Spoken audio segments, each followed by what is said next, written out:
Hello टापु रिसोर्टमा हामी आइरहेको छौँ। यो चाहिँ बन्दा भ्यामाथि यस्तो खतरा छ खतरा यो पोखराको सम्पूर्ण भ्यू देखिने बन्दा त्यहाँ हो टापु वेस्टल्यान्ड भ्यामाथिबाट सरर पोखराको भ्यू देखिन्छ। बजा भन्छ रेस्टो अहिले बन्द रहेछ क्या यो छैन छैन चलेकै छ। माथि जानु मिल्छ हजुरहरू यो दुईवटा हातमा जानुहुन्छ भने टिकट काट्नु कहिले लाग्छ? सानो यो हातमा जानुहुन्छ भने ट्रेनमा जानुहुन्छ त्यो घुम्ने हात जानुहुन्छ भने एकजनाको 300 दुईजनाको 500 दुईजनाको 500 यो माथि चाहिँ आज अस्ति नै चढ्यो हो कि चढ्न त एकपटक आऊ न ल ल माथि जाउँ यता सराङकोट पनि छ।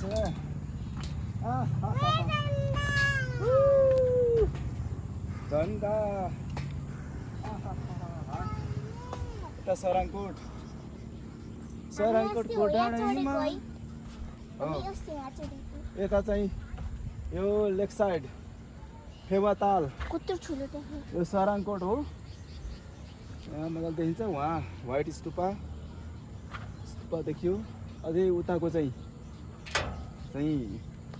कुम्दी कोट हैन यो चाहिँ हात हो। यो चाहिँ भ्यू देखिन्छ यसबाट चाहिँ पोखराका सम्पूर्ण भ्यूजहरू आकर्षण दृश्य। आहा कति राम्रो रहेछ त्यतापट्टि हो त्यो डाँडो।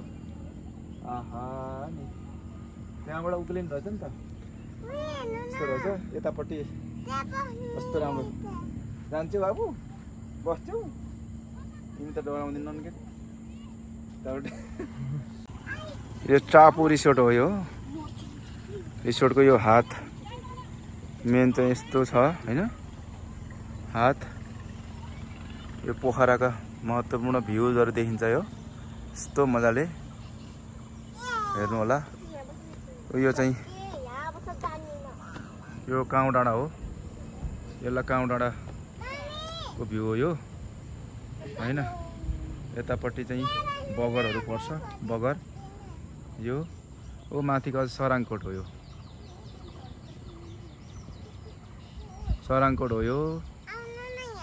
अनि यतापट्टि यो पोखरा फेवाताल पनि देखिन्छ। यहाँ गजब देखिन्छ।